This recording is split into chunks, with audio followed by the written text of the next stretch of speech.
Welcome back to the KOAM Morning News. Charlene Patton back with us yet again from the Kansas Soybean Commission. Welcome back. We've had a lot of great dishes through the month so far, and we've got another one just in time for the Super Bowl. That's right. Another munchie that we can have, and we are getting a little soy protein, and so it's a healthy munchie. It's a winning recipe again. Let's say who won this. It's Joyce Cunnard again from Hutchinson, Kansas. So she did pretty well, I'd say. Yes, she did. And it was in the snack category. So we have 1 cup of roasted salted soy nuts. So I'll let you add those in. Hey. And this is our roasted salted edamame.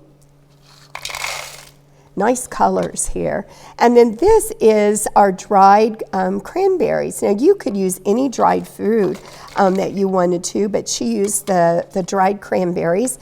And then here we have little chocolate candies. And do you know there's soy in there too? I did not know that. See, and that's one thing I've learned. There's soy in a lot of places that you wouldn't have expected it to be. It is soy lecithin in here, and it acts as an emulsifier with those candies to keep it all together and smooth. So a lot of times soy is added as an ingredient just to make whatever it is better. So all right. That's right. So gosh, there we are. Noisy. This would be a great one for your kids to make. I'll turn that up, but gosh, how simple is that? And you can serve that. We've got this in a bowl over here. I love all the colors. You can use, like I said, different dried fruit if you want to add to it, but it makes a very healthy snack, and we have the nutritional value there.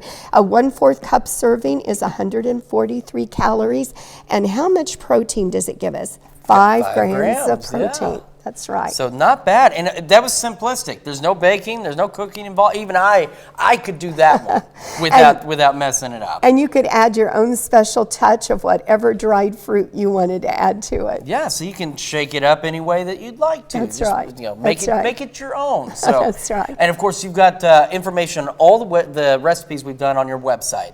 That's right, kansassoybeans.org, and if you call our 800 number 877-KS-SOYBEAN, they'll mail you all the recipes, and we do have an archive. So if you want other ideas for your Super Bowl party, go to our snack and appetizer treats. Yeah, because what was it? Last month we made some, gosh, it's all starting to blend together, but in the last couple of months we made some really great snack mixes as well. So if this one may not be your style, there's plenty of them online. That's right, So, that's right. And you can find links to all of this, of course, on our website at KOAMnewsnow.com. We'll be back with more of the KOAM Morning News right after this.